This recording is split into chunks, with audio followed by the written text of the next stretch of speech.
Selamat pagi kawan. Hari ini 28 November 2020. Merapi cukup cerah dengan kabut pagi menyelimuti lereng Merapi. Oke, langsung saja kita lihat ke kawahnya. Ayo.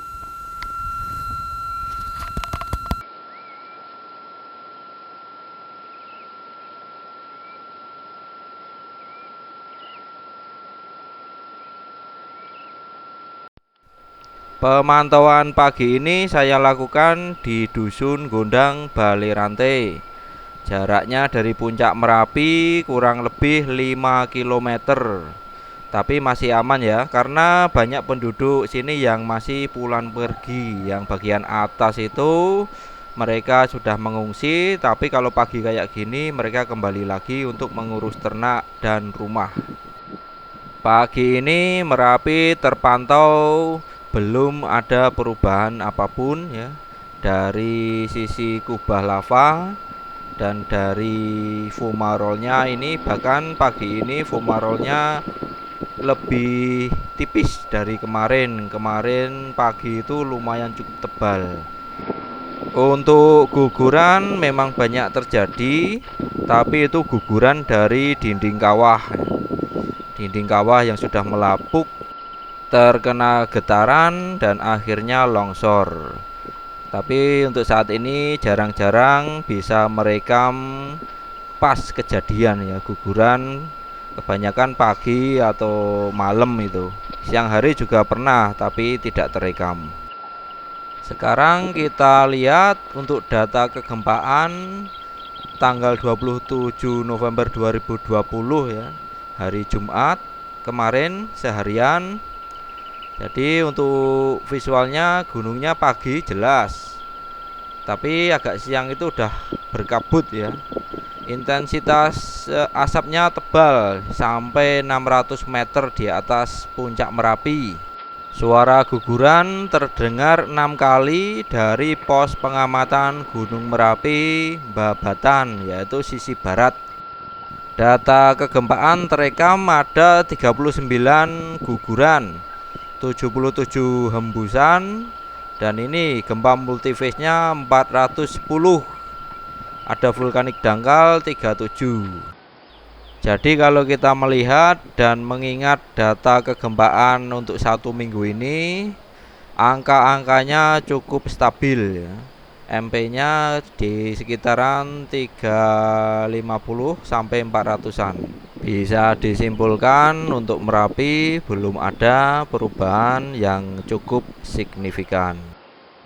Bagi kawan-kawan yang ingin melihat Merapi dengan jelas dan tajam seperti ini, harus bangun pagi ya, sampai ke spot di utara Yogyakarta kira-kira jam 5.30 atau jam 6 pagi ya.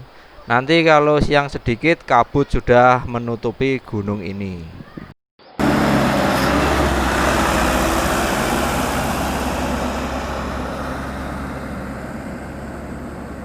Kawan, ini saya berada di salah satu sabudam ya, yang berlokasi di timur Cangkringan, sebelah selatan kurang lebih berapa ya, 5 kilo dari kampungnya Mbah Marijan.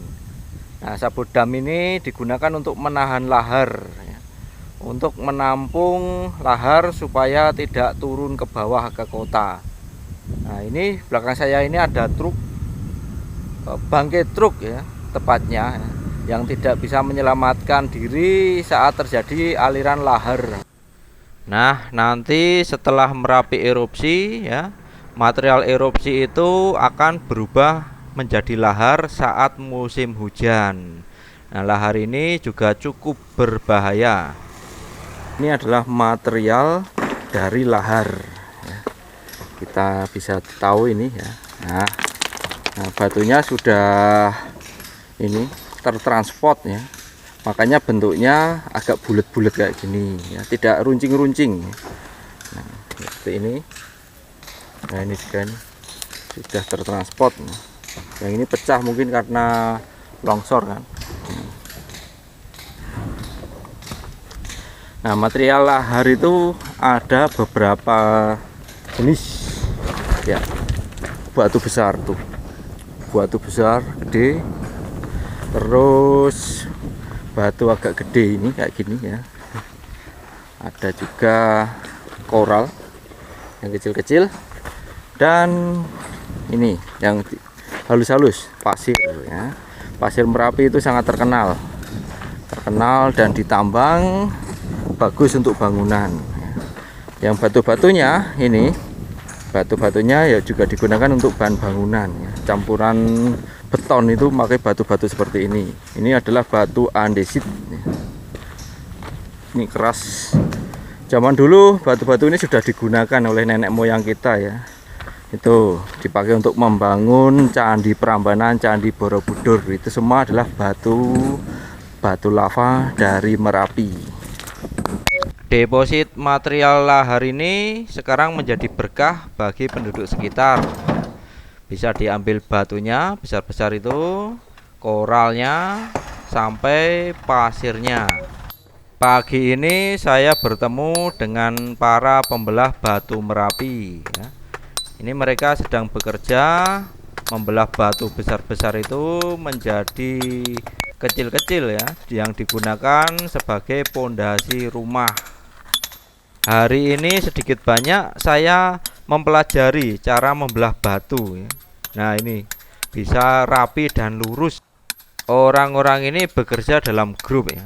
Satu grup untuk bapak-bapak ini ada 3 orang ya. Jadi mereka harus mengumpulkan batu-batu yang siap pakai itu sebanyak 1 rit ya, atau 1 truk ya.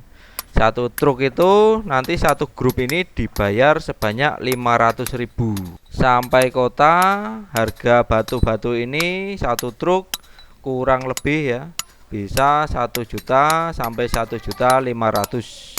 Nah, sekarang kita lihat bapak-bapak ini membelah batu ini ya. Ini belahan yang ketiga.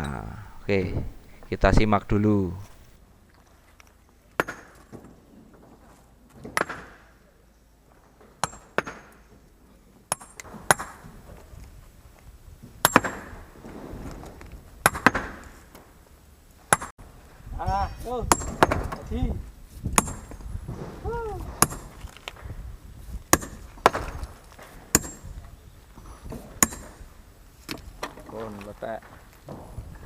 Oke, lihat kawan, batunya sudah terbelah dengan rapi. Lihat itu, bisa lurus rapi ya.